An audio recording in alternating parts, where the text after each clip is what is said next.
Hey guys, welcome back to another video. Guys, আজকের ভিডিওতে আমরা দেখব ফেসবুক পেজ কিভাবে পার্মানেন্টলি ডিলিট করতে হয়। তো বন্ধুরা, চলো ভিডিওটা স্টার্ট করি। তো প্রথমেই আমি ফেসবুক অ্যাপ ওপেন করে নিলাম। তারপর এই যে ওপরের টপ রাইট সাইডে প্রোফাইল আইকনে ক্লিক করলাম। এবার এই যে অ্যারো অপশানটা আছে এখানে ক্লিক করলাম। তো দেখো, এখানে আমার ফেসবুক প্রোফাইলের সাথে আর একটা প্রোফাইল শো করছে, এটাই হলো ফেসবুক পেজ। তো পেজেস অপশানে গিয়ে দেখাচ্ছি, দেখো এখানে শো করছে পেজটা। তো এই পেজটা আমি পার্মানেন্টলি ডিলিট করে দেব।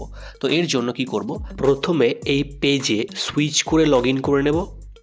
তারপর আবার এই টপ রাইট সাইডে প্রোফাইল আইকনে ক্লিক করতে হবে, নিচে সেটিংস অ্যান্ড প্রাইভেসিতে ক্লিক করতে হবে, সেটিংস অপশানে ক্লিক করতে হবে।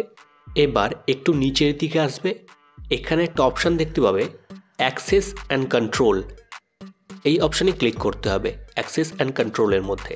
এখানে একদম শেষে দেখবে ডিলিট পেজ অপশান শো করছে, এখানে ক্লিক করে কন্টিনিউয়ে ক্লিক করতে হবে। তারপর আবার কন্টিনিউয়ে ক্লিক করতে হবে, আবার কন্টিনিউ করতে হবে। এবার এখানে তোমার ফেসবুকের পাসওয়ার্ডটা এন্টার করতে হবে। Delete page.